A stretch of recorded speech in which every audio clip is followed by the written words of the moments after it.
नमस्कार, आप देख रहे हैं DS4। मैं हूं आपके साथ नफीसा खान। नीट परीक्षा में हुई धांधली को लेकर न केवल देश भर में आक्रोश है, बल्कि देश की जनता छात्रों के समर्थन में सड़कों पर है। लगातार 9वें दिन को लेकर भी आज प्रदर्शन जारी है और इस वक्त हम दिल्ली के अंदर मौजूद हैं, दिल्ली के जंतर मंतर पर। आप पीछे देख सकते हैं कि री नीट आंदोलन को छेड़ दिया गया है छात्रों द्वारा और मांग यही है कि जो नीट में धांधली हुई है उसको लेकर अब एग्जाम दोबारा से कराया जाए। हालांकि छात्रों का जो आक्रोश है वो बढ़ता जा रहा है, लेकिन दूसरी तरफ सरकार भी एक्शन में CBI जांच सौंप दी गई है। लेकिन सवाल यह है कि आखिर छात्रों के भविष्य के साथ कब तक खिलवाड़ होता रहेगा और कब तक इन लोगों को इंसाफ मिलेगा। इंसाफ की गुहार लगाते हुए दिल्ली पहुंच चुके हैं। दिल्ली की सड़कों पर लगातार प्रदर्शन जारी है और इन्हीं छात्रों से मैं समझूंगी कि आखिर क्या समस्याएं अभी तक आ रही हैं, क्योंकि सरकार की ओर से जो लेट एक्शन लिया गया उसको लेकर भी क्या राय रखते हैं उनसे मैं समझना चाहूंगी। और आपका क्या नाम है सर? हर्ष दुबे। हर्ष मेरे साथ जुड़े हो। देखिए, हाथ में भी पेपर यही है, री नीट, यही इनकी मुख्य मांग होगी जहाँ तक मुझे लगता है।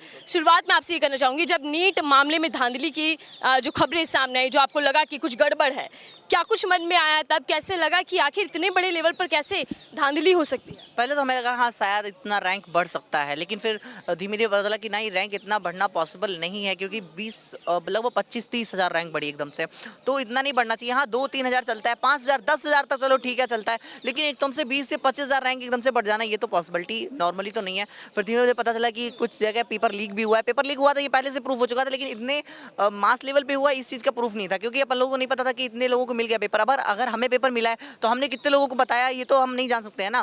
अगर किसी और को, अब वो लोग कह रहे हैं कि जिन लोगों को पेपर मिल गया उनको किसी के तो 300 ही नंबर आए हैं, किसी को तो 400 ही आए हैं। अरे भाई, किसी के 600 भी तो आए हैं, किसी के 700 भी तो आए हैं। आप सिर्फ कि उसको तो पेपर मिल गया था, उसको हमने इन्वेस्टिगेशन किया, उसके तो 300 ही नंबर बन रहे हैं। अरे भाई, उसको रटना नहीं आता था, उसके 300 तो आ गए, उसके तो वैसे 50 भी नहीं आते हमें लग रहा है, क्योंकि जिसको पेपर एक रात पहले मिल गया, अगर हमें 2 घंटे पहले पेपर मिल जाए तो मैं पूरे नंबर ले आऊंगा, क्योंकि यार हर बच्चा ले आएगा जो अच्छा पढ़ने में है, वो पूरा नंबर ला सकता है अगर 2-3 घंटे पहले भी पेपर उसको मिल जाए। और जिसको रात भर पहले पेपर मिल गया भाई, वो कितना भी नंबर ला सकता है।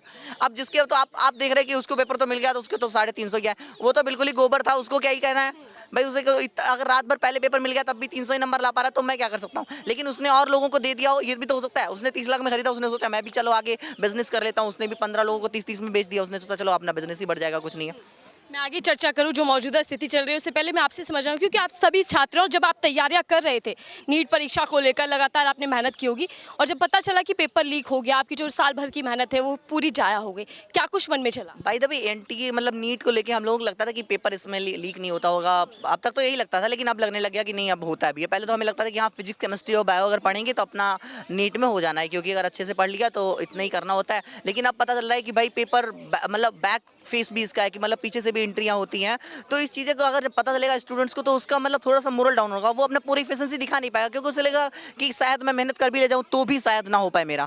ये शायद क्यों लग रहा है? अगर उसको ये लगे कि हाँ हो ही जाएगा, मैं अगर मेहनत करूँगा तो वो कस के मेहनत कर पाएगा ना। अब उसे लगेगा कि अगर बाई चांस पीछे बैक एंट्री है तो उससे भी बच्चे चले जाएंगे, शायद वो बच्चे हमसे आगे निकल जाए, तो अपना पूरा पोटेंशियल दिखा ही नहीं पाएगा ना। मैं आ रही हूं आपके पास। हर्ष, आपका क्या नाम है? मेरा नाम प्राप्ति दत्त है। प्राप्ति, आप कैसे देख रहे थे इतना बड़ा घोटाला, वो भी छात्रों के साथ? क्या वाकई शिक्षा का जो स्तर है वो कमजोर और नीचे गिरता जा रहा है? इससे यही पता चल रहा है। और आप बताओ ना, अभी इतने सारे पेपर जो आगे होने थे वो पोस्टपोन हो रहे हैं या फिर वो कैंसिल हो रहे हैं, इसका मतलब क्या? उनमें भी चीटिंग हुई है। फिर उन्हें लग रहा था कि वो बच्चे भी प्रोटेस्ट करने आएंगे, तो चीटिंग हुई है। इसका मतलब पूरा मतलब NTA का हर एग्ज़ाम में चीटिंग होती है, इससे तो यही पता चलता है। लेकिन NTA जब लेकर आया गया तो कहा गया था कि पारदर्शिता रहेगी, सुरक्षा रहेगी, जो छात्रों का भविष्य है उसके साथ खिलवाड़ नहीं होगा। लेकिन अब जो स्थिति दिख रही है, क्या लगता है कि NTA में ही पूरा दोष है? पूरा दोष NTA का है और सरकार का है। सरकार भी तो कुछ नहीं कर रही है। अब सरकार पे जब इतना प्रेशर बनाया ओपोजिशन ने, तब उन्होंने CBI इन्वेस्टिगेशन करी है। उससे पहले तो जो हमारे एजुकेशन मिनिस्टर थे धर्मेंद्र प्रधान, वो तो बोल रहे थे एकदम कुछ स्मूथली पेपर हुआ है।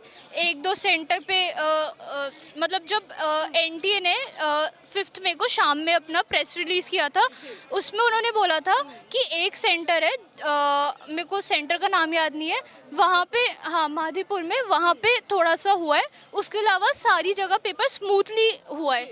और उसके बाद क्या नाम है, अगले दिन पता चला था कि बिहार में पेपर लीक हुआ है। पर हम लोगों को था कि हर बार होता है, पर ये नहीं पता था कि इतने मास लेवल पे पेपर लीक हो चुका है। और अब जब पता चला तो क्या चल रहा है मन में? सरकार के रवैये को लेकर आप क्या राय रखती हैं? पहले कहा गया कि पेपर लीक ही नहीं हुआ, इस तरीके की कोई घटना या एविडेंस सामने नहीं आया, लेकिन अब कहीं ना कहीं चलो सरकार मान तो रही है कि हाँ बड़े स्केल लेवल पर ये सब कुछ हुआ है। सरकार ने अभी भी ये नहीं माना है कि पेपर लीक हुआ है, पर सरकार मान लेगी 1-2 दिन में, क्योंकि हर कुछ दिन में मान जा रहे हैं, तो मानना पड़ेगा कि भाई पेपर लीक हुआ है, वो भी मास लेवल पे पेपर लीक हुआ है।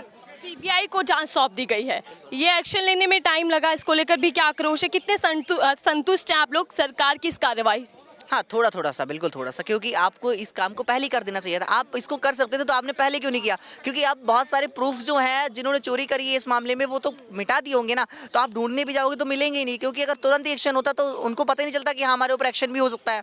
वो तो इस चीज़ से थोड़ा सा दूरी रहते, क्योंकि उन्हें लगता है कि शायद हमने तो अपनी सफाई से काम कर लिया है, किसी को पता ही नहीं चला है, अपन ने तो पेपर लीक करवा दिया है। लेकिन जब उन्हें पता चल गया, इतने दिन आपने उतना टाइम उनको दिया क्यों है? आप तुरंत ही उस पर एक्शन लेते तो शायद उनको तुरंत ही पकड़ा जा सकता था, लेकिन अब उनको पकड़ना थोड़ा मुश्किल होगा। तो क्या सरकार और एनटीए की लापरवाही की वजह से आप लोगों का भविष्य आज दांव पर है? बिल्कुल हाँ, लापरवाही है इसमें, लापरवाही से तो कोई मतलब चूक नहीं है, लापरवाही तो पूरी तरीके से की गई है। लेकिन जो पीएम है नरेंद्र मोदी जी, वो लगातार छात्रों से बात करते हैं, शिक्षा पर चर्चा करते हैं, तो वो तो बहुत चिंतित हैं भविष्य को लेकर, जो यूथ है उनको लेकर काफी फिक्रमंद रहते हैं। हाँ, वो देख तो रहे होंगे, लेकिन अभी पता नहीं क्यों ही नहीं अक्षर कुछ बोल रहे हैं नीट पे लेके, ये तो मैं भी नहीं बोल सकता हूँ क्यों। यूपी को लेकर क्या सोचते हैं? प्राइम मिनिस्टर है, उनको क्या बोलना चाहिए, मिलना चाहिए आपसे?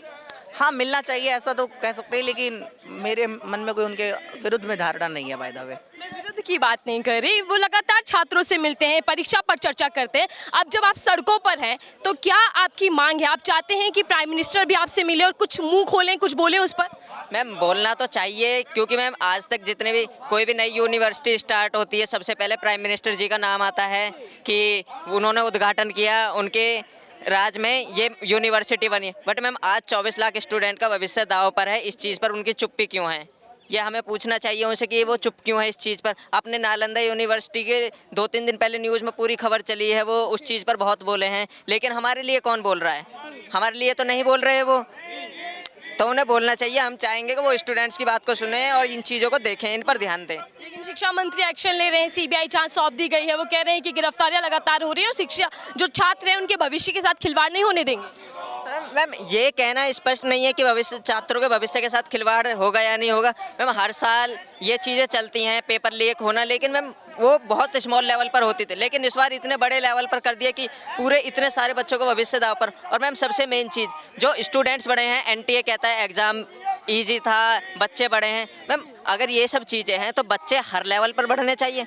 सिर्फ स्टूडेंट जो स्कैम हुआ वो 600 से 720 के बीच में, 50,000 स्टूडेंट जो एक्स्ट्रा है उन्हीं की वजह से जो पूरी रैंक बढ़ी है वो 50-60 हज़ार स्टूडेंट्स की वजह से आई है, जो कि 600 से लेकर 700 के बीच में आए हैं। हर साल 600 तक मार्क्स पर 30,000 स्टूडेंट्स होते हैं, इस बार 81,000 है, यानी वो 50,000 जो बढ़े हैं उसी की वजह से पूरी रैंक इन्फ्लेशन हुई है। तो स्टूडेंट सिर्फ 600 से 720 में बढ़े हैं कि सारे स्टूडेंट्स इतने मार्क्स लाने वाले? स्टूडेंट्स तो और भी होने चाहिए, 500 से 600 में बढ़ने चाहिए। बट आप ट्रेंड्स उठाकर देख लीजिए, डाटा उठाकर देख लीजिए, 500 से 600 में जितने पिछले साल स्टूडेंट्स थे उतने ही इस साल हैं, तो 600 से 720 में क्यों बढ़ गए इतने स्टूडेंट्स? क्या नाम है सर आपका? विकास। विकास, डबल इंजन इस वक्त सरकार है, सत्ता और मजबूती की बात की जाती है, लगातार कहा जाता है कि जो देश का यूथ है वो भविष्य है, उसको आत्मनिर्भर बनाना है, लेकिन मौजूदा स्थिति क्या है युवाओं की? मैम हम सोचते थे, शिक्षा की भी बात करूं क्योंकि शिक्षा का सबसे बड़ा घोटाला हम इसको कह सकते हैं। मैम सबसे पहले तो हम अब से पहले ये सोचते थे कि एजुकेशन ही हमारे लिए सबसे इम्पोर्टेंट है। हम अगर आगे बढ़ना है, देश को आगे बढ़ाना है तो एजुकेशन सबसे इम्पोर्टेंट। बट मैम इस टाइम पर हर स्टूडेंट्स को ये फीलिंग आती है सबसे इम्पोर्टेंट है पैसा। पैसा है तो आपको सब कुछ मिल जाएगा। आज के टाइम पे हम भी ये सोचते हैं, अगर हमसे कोई एजुकेशन की पूछेगा हम ये कहेंगे एजुकेशन में मत जाओ, पैसे कमाओ, सिर्फ पैसे से सब कुछ मिलेगा। आपको लगता है कि क्या इसको भी जो शिक्षा प्रणाली है उसको भी ठेके पर दिया जा रहा है, बच्चों के भविष्य के साथ खिलवाड़ किया जा रहा है? यस मैम, बच्चों के भविष्य के साथ खिलवाड़। मैम स्टूडेंट्स हैं, मैम इतने एग्जाम पोस्टपोन्ड हुए हैं, ये अभी एग्जाम कैंसिल। एक बच्चा जब तैयारी करता है मैम वो एग्जाम से 10 दिन पहले सोता नहीं है, खाना छोड़ देता ताकि उसे नींद ना आए। बच्चे के ऊपर इतना प्रेशर, उसका एग्जाम आप दोबारा से करा, दोबारा से बच्चे को फिर से वही प्रेशर झेलना, ये बच्चे के लिए बहुत दिक्कत वाली बात है। ठीक है, एक्शन ले लिया गया है, जो एनटी के डीजी है उनको हटा दिया गया, बदलाव हो गया है। क्या लगता है कि इस बदलाव से आप लोग खुश हैं या फिर पूरे सिस्टम को बदलने की जरूरत? हाँ, क्यों बदलने की जरूरत है? क्योंकि आप बदल रहे हैं, आप कह रहे हैं डीजी बदल दिए, वो डीजी अगली बार के लिए नए बने हैं, लेकिन हमारे साथ क्यों न्याय नहीं हो रहा? भाई वो डीजी तो अगली बार, जो अगर आप अच्छे डीजी को नए लेके आ रहे हैं तो वो तो अगली बार के लिए लेके आ रहे हैं ना। हमारा तो दिक्कत इस बार है ना, आप हमको जस्टिस तो हमें दीजिए ना। आप अगली बार के लिए अच्छा कर देंगे, अगली बार पेपर लीक नहीं होगा, अगली बार के लिए हम सख्त से सख्त कानून बनाएंगे, तो अगली बार से मुझे क्या मतलब? आप इस बार क्या कर रहे हैं, इस बार के लिए एक्शन लीजिए ना। आपकी अगली बार से मैं सख्त से सख्त कानून बनाऊंगा और बिल्कुल पेपर लीक नहीं होने दूंगा, और मतलब 1 करोड़ का सजा, 1 करोड़ उससे पड़ेगा और कई सालों की सजा कर देंगे, लेकिन वो अगली बार के लिए क्यों, इस बार पर एक्शन क्यों नहीं ले रहे हैं आप? ठीक है, क्या उम्मीद है इंसाफ कब तक मिल पाएगा आपको? रीनीट की जो आप मांग कर रहे हैं ये पूरी हो पाएगी क्या? मैम लगता तो है, जिस हिसाब से केस आ रहे हैं सब कुछ वो आ रहा है, लेकिन 8 तारीख को ही होगी। उससे पहले तो मुझे भी नहीं लगता, क्योंकि सुप्रीम कोर्ट में फैसला चल रहा है, तो सुप्रीम कोर्ट के तो सरकार से उम्मीद नहीं बची। नहीं, सरकार से उम्मीद नहीं बची, लेकिन जो काम कर रहे हैं वो सराहने वाले। पहले होने चाहिए थे, लेट हुए हैं लेकिन हो रहे हैं, धीरे धीरे हो रहे हैं। देरी के पीछे भी कुछ वजह है? मैम हम नहीं कह सकते कुछ भी इस चीज़ के पीछे, क्योंकि हमें नहीं पता। कानून बना दिया गया है, वो भी सख्त कानून। मैम कानून नहीं मानता मैं, कानून बनना ही नहीं चाहिए। आपको उस चीज़ पे वो सिक्योरिटी बढ़ानी चाहिए कि आप पेपर लीक ही ना होने दो। कानून को कहने का मतलब आपने 1 करोड़ दिया है, 40 लाख में एक बच्चा पेपर खरीदता है, 4 पेपर खरीद कर मैं तो ऐसे ही निकल जाऊंगा। तो कानून की तो ज़रूरत पड़नी ही नहीं चाहिए। आपको वहाँ सिक्योरिटी बढ़ानी चाहिए जहाँ पेपर जाता है। आप जो सील पैक में पेपर जाता है उस सील को कोई खोल रहा है, एक ऐसा अलार्म सिस्टम होना चाहिए जो तुरंत बजे आपको पता लग जाए कि पेपर लीक हुआ है। तो सिक्योरिटी बढ़नी चाहिए, कानून बनाने से कुछ नहीं होगा। धन्यवाद। देखिए, दिल्ली की जंतर मंतर पर छात्रों का प्रदर्शन अभी भी जारी है। लगातार रीनीट की मांग की जा रही है छात्रों द्वारा, लेकिन सरकार भी एक्शन में है। सीबीआई जांच पूरा जिम्मा दे दिया गया है सीबीआई को, लेकिन सवाल यह है कि क्या कानून बनाने से, सीबीआई जांच से इन छात्रों को इंसाफ मिल पाएगा? इनकी जो मांग है वो सरकार सुनेगी। आगे क्या कुछ होता है देखना होगा, लेकिन गिरफ्तारी का जो सिलसिला है वो जारी है। लेकिन इस पूरे मामले में ये विवाद बढ़ता जा रहा है, कब थमेगा देखना होगा। फिलहाल के लिए